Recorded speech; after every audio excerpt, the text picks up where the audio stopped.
सत्संगत जी, प्यार से कहना धन निरंकार जी। सभी ये सत्संग का आनंद लेते हुए, संतों की वाणी को श्रवण करते हुए, अपने जीवन की ओर नजर डालते हुए कि हर वचन, चाहे आज या जब भी एक संतों की वाणी सुनते हैं, तो वो ऐसे वचन होते हैं जो जीवन को बदल देते हैं।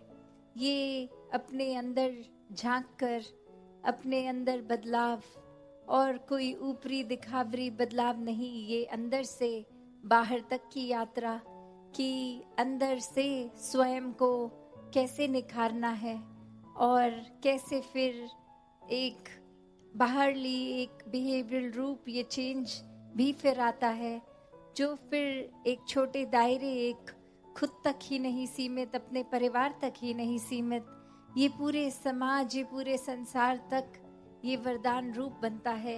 ये इंसानियत का जीवन बनता है और ये इंसानियत की शुरुआत ही रूहानियत से, इस निराकार से, इस परमात्मा से, कि ये जो हर चीज़ का एक प्राइम सोर्स, और यहीं से सब कुछ उत्पन्न, और कैसे जब इस निराकार दातार को ब्रह्म ज्ञान से जीवन में एक लाए हैं, एक हर पल इसी के एहसास में हैं, तो सभी कार्य, एक एक्टिविटीज दिन की बहुत ही स्मूथ, सहज रूप में हो जाती हैं।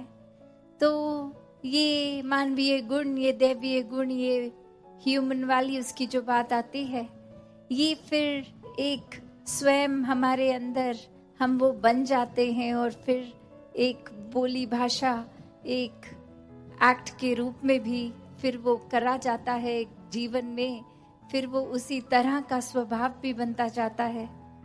तो बात वही कि इस माया रूप इस संसार में एक जन्म लिया है, पारिवारिक रूप में जन्म लिया है, जिम्मेवारियां भी हैं, पर कैसे ये जिम्मेवारियां जहां निभानी हैं, इनसे पीछे नहीं होना, गृहस्थ में, समाज में रह के भक्ति को करना है, कि ये स्पिरिचुअल, ये आध्यात्मिक पहलू, ये तो पूरी तरह से जीवन में पहले उतरे, और जब ये पूरी तरह उतर जाता है, बाकी सारी जिम्मेवारियां बहुत ही प्यार से निभाई जाती हैं, एक वो भी बहुत नेचुरल, ऑटोमेटिकली हो जाता है, एक सहज रूप में। तो ये मन की स्थिरता का ये जो भाव है कि अब कुछ भी हम करते हैं पूरे दिन में, कोई अच्छी चीज़ है या कोई हमसे अनजाने में भी भूल हो जाती है, कुछ बुरा होता है, तो कैसे अपने मन को स्थिर रखा जाए।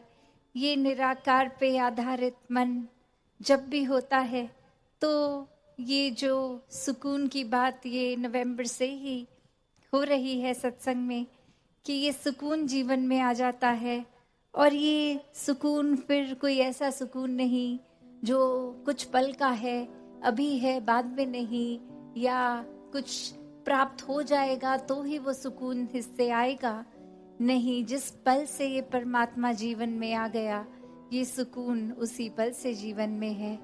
फिर एक ये बात नहीं रह जाती कि ये तन, अगर कोई प्रॉब्लम है, कोई मेडिकल इशू है, कोई एक किसी तरह की कमी है, तो जब ये तन ठीक होगा तो ही सुकून आएगा, या मन में कोई परिस्थिति हमारे अनुसार होगी तो ये मन सुकून का एहसास करेगा, नहीं, ये तो फिर शरीर, आर्थिक अवस्था, मन की अवस्था, सुख दुख, हर एक से ऊपर ये आनंद की अवस्था वाला जीवन है इस इंसान का, जब तो वाकई ही सुकूनमय जीवन है। और ये फिर हम कितनी भी कोशिश कर ले, अगर हम सुकून के पीछे भागें, तो फिर वो बेचैनी ही होती है वो यात्रा में, कि कब प्राप्त होगा सुकून। पर जिस समय इस निराकार को जीवन में ले आए, तो उसी पल से ये सुकून ही सुकून है। फिर ये कुछ भी ऐसा होता है जीवन में जो खुशी दे, दुख दे, एक भाव, इस एहसास का कि इस खुशी में भी निराकार शामिल है, और कोई दुख की घड़ी है तो इसमें भी निराकार शामिल है। तो बहुत ही सहज रूप में ये जीवन के ऐसे भी पल निकल जाते हैं, क्योंकि हर पल ने हमेशा के लिए नहीं टिकना। आज किसी बच्चे ने जन्म लिया तो एक दिन वो जीवन उस बच्चे का खत्म होना ही है। वो चाहे बुढ़ापे में, चाहे 100 साल, चाहे 80, जितनी भी इस परमात्मा ने एक एज बख्शी है। तो बात वही कि कोई भी चीज सिर्फ परमात्मा के अलावा एक खत्म होनी ही है। ये जीवन भी, ये साधन जो हम इकट्ठे करते रहते हैं, आज कोई नई चीज खरीद आए, उसका शुरू में तो बहुत ध्यान रखा गया, धीरे धीरे वो समय के साथ हमारे मन में अपनी कीमत खो देती है। फिर उसका ख्याल भी नहीं, वो कहाँ पड़ा है सामान पता भी नहीं। और नया जब आया तो इतने ध्यान से रखा गया कि वो उसकी सर्विस भी हो रही है, उस पे स्क्रैचेस तो नहीं पड़ रहे, और समय के अनुसार वो गिर भी रहा है अगर फोन है या कुछ भी। तो एक वो वैल्यू जैसे खत्म हो गई कि पहले दिन जो कीमत हमारे लिए उसकी थी, वो सामान की कीमत धीरे धीरे कम होते होते खत्म हो जाती है। तो कैसे हर चीज ने अपना एक डिप लेना है, उसने एक टाइम अपना, अपनी शेल्फ वैल्यू को पूरा जीकर फिर उसने ढल जाना है। ऐसे ही ये, चाहे हम लार्जर एक विजन पे देखें तो जिस धरती पे हम हैं, एक दिन ये धरती भी खत्म होनी है। ये चाहे कोई प्लैनेट्स, ये स्टार्स, कुछ भी जो देख रहे हैं माया रूप, सभी ने खत्म हो जाना है। तो सिर्फ और सिर्फ ये परमात्मा और निराकार जो शुरू से था, अभी भी है, आगे भी होगा, तो यही कायम दायम है, यही सच है। इसके अलावा और कुछ भी सच नहीं। चाहे वो एक सच्चाई उस रूप में कि ये रोशनी रूप इस सच्चाई का, और अभी पिछले दिनों ही दासी ने ये बात रखी थी और अब फिर से दोहरा रही है कि कैसे एक रोशनी का रूप, अगर एक चाहे सूरज है, दिन का समय है, तो भी रोशनी में तो कोई कमी नहीं है। और कैसे एक सिर्फ धुंध का आ जाना, और कैसे रास्ते में अगर इतनी दिन के समय भी धुंध आ जाती है तो ड्राइविंग करना कितना मुश्किल हो जाता है। ऐसा तो नहीं है कि रोशनी की कमी है, रोशनी तो पूरी है, पर सिर्फ ये धुंध का फैक्टर ऐड हुआ। तो ऐसे ही ये ब्रह्म ज्ञान, ये निराकार, ये परमात्मा तो हर समय है, वो रोशनी पूरी है। बस ये मैल, ये धुंध, ये हमारी ही दिमाग की उपज, या फिर कोई परिस्थिति को हमने इतना मैग्नीफाई करके बड़ा बना दिया, उसको धुंध का रूप बना दिया। या ये धुंध और भी अनेकों तरह की हो सकती है। कभी कभी इंसान का दूसरे इंसान के बीच दरार का कारण बन जाना, एक नफरतों की उपज, एक अंधविश्वास, ये सुपरस्टिशंस की भी बात, वो भी धुंध। तो कैसे एक सच का जब आधार लिया जाता है तो ये मन मुटाव भी दूर होते हैं, ये नफरतों के कारण भी फिर पीछे हो जाते हैं। और अक्सर खुद के बनाए हुए वहम भुलेखे, एक खुद की बनाए हुए सुपरस्टिशंस, एक खुद से ही हमने जब कुछ ऐसी सोच, एक विचारधारा बना ली जो हमारे लिए भी नुकसानदेह है, औरों के लिए भी नुकसानदेह है, तो बात वही कि कमी रोशनी की तो नहीं है। परमात्मा से जुड़ के हर समय के सुकून में रहें। और अब अगर आगे सोचें कि ये ब्रह्म ज्ञान भी जीवन में आ गया, एक निराकार के एहसास में भी रहने लगे, सेवा सुमिरन सत्संग भी करने लगे, पर एक मन का बदलाव अगर नहीं है तो फिर ये ज्ञान भी मन में नहीं टिकता।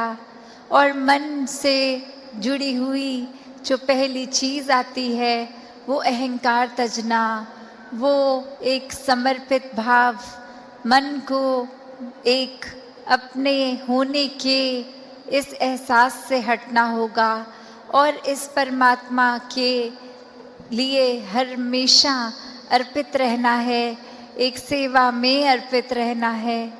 तो ये सुकून यहाँ समर्पित होने के बाद जो मिलता है, तो कैसे समर्पण के साथ सुकून। तो अपने जीवन में जहाँ हम समर्पण की बात करते हैं, तो ये समर्पण कैसा समर्पण है। एक समर्पण सिर्फ ये तो नहीं कि कभी अक्सर जीवन में हम देख लेते हैं, हम कह देते हैं कि हमसे कोई सीनियर है, वो कुछ ऑर्डर्स दे रहे हैं और हम करते चले जा रहे हैं। अक्सर किसी ना किसी प्रोफेशन में देखा है, ऑफिसेज में या किसी भी सर्विस में, तो एक सीनियर का ऑर्डर मान लेना या फिर कोई अथॉरिटेटिव पर्सन, कोई टीचर, कोई और इस तरह से जो हम पे कोई बात करते हैं और वो मान लेना, वो अक्सर ये रूप उसका समर्पण का नहीं बन पाता, क्योंकि ये रूप तो वो डर से है कि वो जो कह रहे हैं वो करना ही होगा, वरना नौकरी से निकाल दिए जाएंगे, वरना फिर कोई और इस बात की रेपकशन हो सकती है। तो एक वो बात मानना वो हर प्रोफेशन में हो जाता है, पर मन वहाँ समर्पित नहीं होता। वो किसी भय के कारण या किसी और अन्य कारण से समर्पण होता है।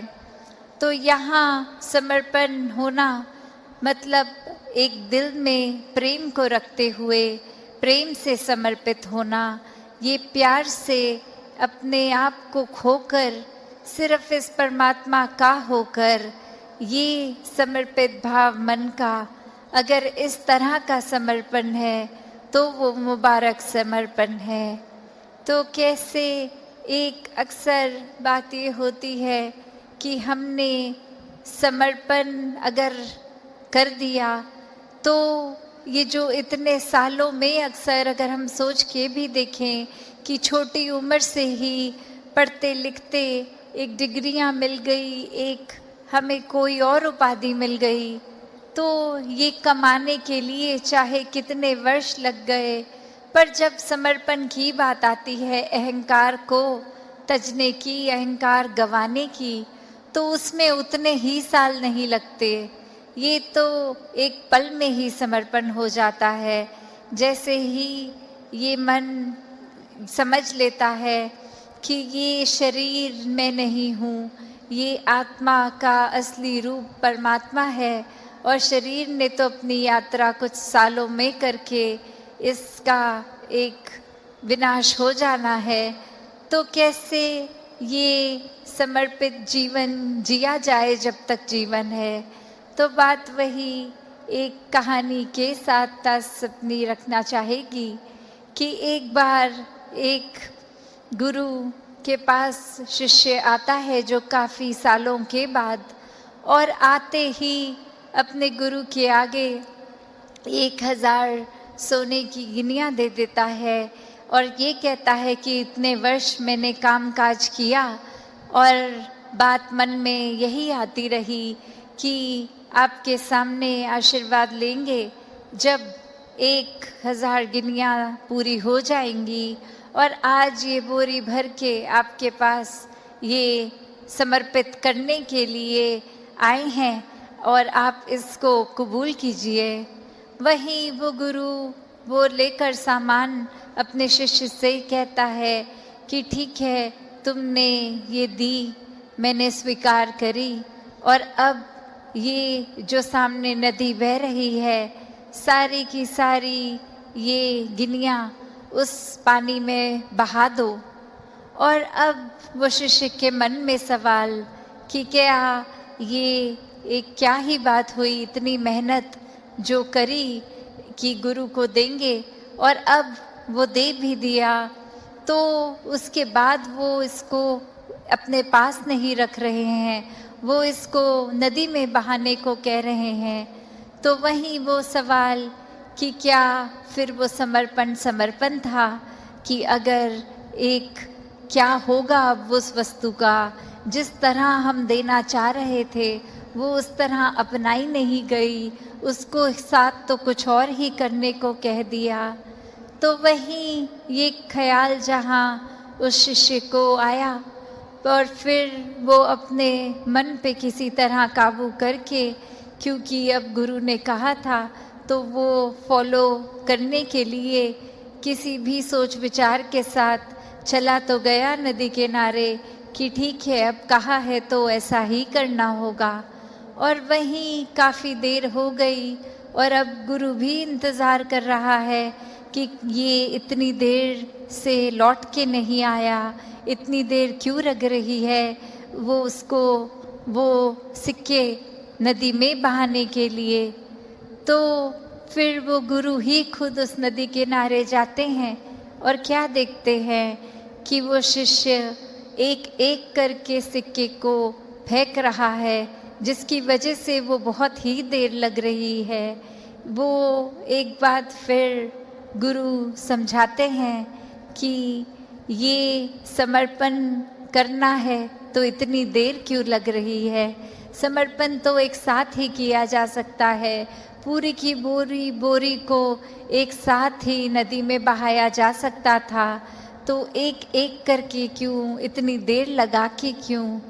तो ये कहानी में तो ये मन की अवस्था ही है कि हम किस तरह एक अपने मन को इस तरह मान लेते हैं कि कोई अटैचमेंट हो गई, कोई और कारण से अगर ये लगा कि कुछ वस्तुएं इकट्ठी हो गई हैं, कोई उपाधियां मिल गई हैं, या कहीं अपने मोहल्ले में, अपने दायरे में बहुत नाम कमा लिया है, एक हमारा कुछ औहदा, कुछ रिस्पेक्ट बन गई है, एक तरह के हम सेलिब्रिटी बन गए हैं, कुछ 2-4 लोग हमें जान गए हैं, तो ये एक इम्पॉर्टेंट होने का अहंकार या कोई और तरह का अहंकार ये मन में घर कर लेता है। तो ये सारी चीज़ें सिर्फ इस्तेमाल के लिए और सदुपयोग के ही काम आए। दातार हर एक पे कृपा करे कि सुकून जीवन में सबके भरा रहे, सेवा भाव, एक समर्पित मन, इस तरह का जीवन हर कोई जीता जाए। साथ संगत जी, धान नंकाज। एक विचारधारा बना ली जो हमारे लिए भी नुकसानदेह है, औरों के लिए भी नुकसानदेह है, तो बात वही की कमी रोशनी की तो नहीं है। ये सेवा सुमिरन सत्संग रूप भी ये पूरा है, और कैसे हम कितना ही निराकार का सहारा ले रहे हैं, वो रोशनी तो हर समय की ये है। बस हमारा ये कर्म क्या वो किया जा रहा है, क्या ये मन का रिश्ता इस निराकार से, इसके एहसास में रहते हुए जोड़ा जा रहा है। वरना तो एक हम खुद ही कभी कभी कुछ ऐसा सोच लेते हैं जो होता नहीं है, पर वो हमने इस तरह से खुद को ही कन्विंस कर लिया, खुद को ही समझा दिया कि ऐसा है, और अब उस झूठ को मानने भी लग जाते हैं, चाहे वो हकीकत ना ही हो। तो कैसे वो रूप एक संसार का जब एक देखा जाए, हर एक अपने अंदर इंसान झांक के देखे, तो बात वही आती है कि कितनी बार एक चीज जो कि अगर हमने मान ली कि ऐसा है, चाहे कोई अक्सर दोस्तों के बीच में भी कोई पॉइंट्स डिस्कस हो रहे हों, तो उसमें फिर ये बेचैनी का आ जाना कि जो मैं कह रहा हूँ वही सही बात है, जो मेरी ओपिनियन है वही बेस्ट ओपिनियन है, और अब दूसरों की बात सुनने के लिए नहीं बोला जा रहा, उनको पूरी तरह से वो बात मान ले, वो उस वजह से कहा जा रहा है। और वो फिर एक बात ये भी नहीं इंसान सोच रहा कि मैं दूसरे की भी तो बात सुन लूं, क्या पता मुझे उसके बाद अपना ही पॉइंट ऑफ व्यू गलत लगे, क्या पता वो इतनी सयानी बात बोलें जहां मुझे ही रियलाइज हो जाए कि मैं ही ऑल दिस वाइल गलत था। तो बात वही आती है कि एक फिर वो डिबेट्स भी हेल्दी डिबेट्स नहीं होते, वो एक दूसरे का पॉइंट सुनते हुए अपना पॉइंट नहीं रखा जा रहा, वो फिर सिर्फ और सिर्फ खुद को सही प्रूव, खुद को सुपीरियर प्रूव करने के लिए कि सबसे उत्तम सोच मेरी है, सबसे उत्तम नजरिया मेरा है, सबसे उत्तम विचारधारा मेरी है, ऐसी बातें के लिए वो फिर बात को बोला जा रहा है। तो ऐसा जीवन हर कोई जीता जला जाए। ये सेवा सुमिरन सत्संग को आधार बनाकर निराकार पे पूरा विश्वास करते हुए अपने जीवन को आगे चलाते जाएं। साथ संगत जी, दान निरंकार जी। यो व्हाट्सएप गाइस, तो कैसे हो आप सब लोग। तो आशा करते हो यार अच्छे और स्वस्थ होंगे। तो आज का GT5 की एक न्यू वीडियो लेके एंड गाइस आज की वीडियो में ना भाई बहुत ही ज़्यादा कमाल और धमाल होने वाला है। तो मैं ना गाइस आ रखा था यहाँ पे भाई फुल माउंटेन पे घूमने के लिए, ठीक है। तो अभी ना गाइस अपनी हार्ले लेके जा रहा हूँ, ठीक है। मैं अभी मुझे ऑर्डर आया है, ठीक है, ट्रक का। तो वहीं पे जा रहा हूँ, मुझे ना कुछ ट्रेलर वगैरह उठाना है, ठीक है। ऑर्डर आया है, ठीक है। जा रहा हूँ देखने के लिए कहाँ पे ऑर्डर आया है और कहाँ पे मुझे भाई उसको लेके जाना है, ठीक है। मतलब देखने वाला हूँ कहाँ से उठाना है, कहाँ पे लेके जाना है, ठीक है। तो उसी को जा रहा था देखने के लिए। और भाई इस वाले में ना क्या व्हीली नहीं होती, इस वजह से मुझे उठाना था। देख सकते हो ये फर्स्ट वाला उठाना है, ठीक है। अभी तो गई मेरे को ट्रक लाना पड़ेगा, ठीक है। ट्रक वगैरह पता नहीं क्या आएगा, अभी खोज के लाना पड़ेगा भाई। फटाफट से निकलता हूँ यार, ठीक है। ट्रक वगैरह लेके आता हूँ फटाफट से।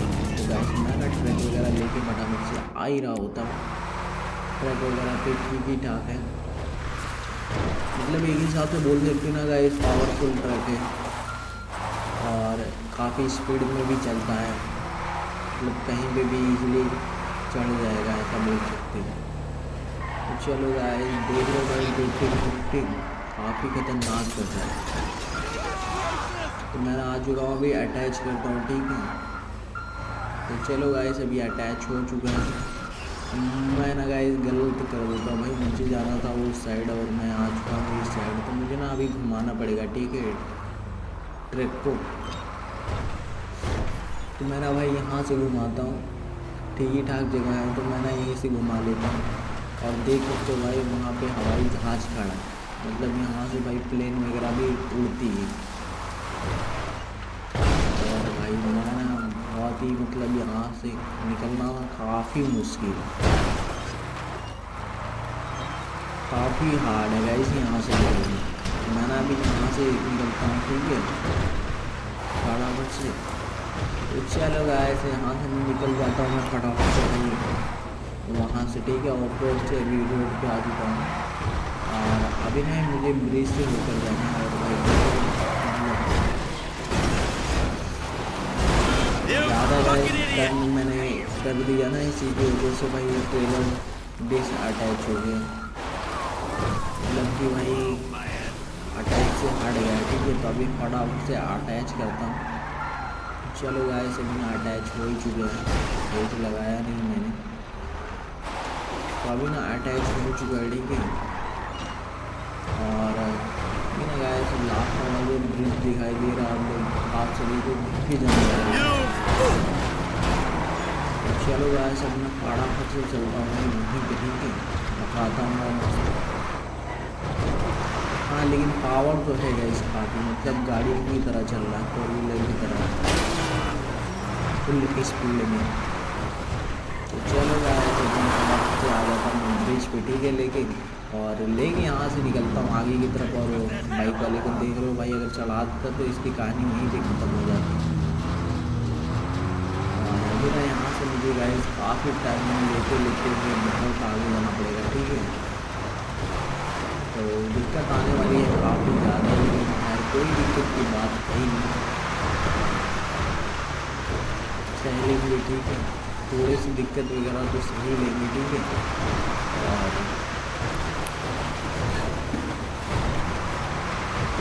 मस्त भाई ट्रक वगैरह मैं चला रहा होता हूँ, ठीक है, मतलब फुल मज़ा आ रहा होता है। तो फाइनली ना गाइस डिलीवरी वगैरह मैंने करके, मतलब वहीं पे गाइस करना था डिलीवरी वगैरह, तो मैं ना वहीं पे करके फटाफट से आ जाता हूँ आगे की तरफ। और अभी ना इसको गाइस अपने जहाँ पे गाइस हमारा गैरेज है ना, प्रॉपर्टी बोल सकते हैं हिसाब से, प्रॉपर्टी जहाँ पे है ना हमारी, वहीं पे खड़ा कर देता हूँ, ठीक है भाई, ट्रक वगैरह को। तो यही ना गाइस हमारी प्रॉपर्टी है, ठीक है। और अभी नहीं यहीं भी इसको खड़ा कर देता हूँ, ठीक है। तो अभी यहाँ से उतरता हूँ और एक बाइक दौड़ता हूँ, ठीक है, क्योंकि गैस बाइक की बहुत ही ज़रूरत है। और अभी ना बिजली वगैरह भी दिखाता हूँ आप सभी को, ठीक है। तो यार मैं ना भाई खोज ही रहा होता हूँ कि बाइक वगैरह वाले बंदे कहाँ पे, लेकिन आ ही नहीं रहा होता है। तो मैं ना सामने की तरफ चला जाता हूँ अभी। तो देख सकते हो गाइस, बाइक वगैरह वाले तो बंदे आ ही नहीं रहे, तो मैं ना मुझे आगे की तरफ जाना पड़ता है। करता भी क्या गाइस, यहाँ पे ना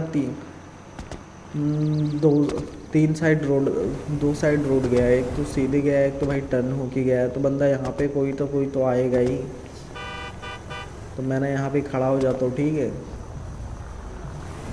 और जैसे ही आता ना भाई कोई, तो उसको निपटाने वाला हूँ, ठीक है।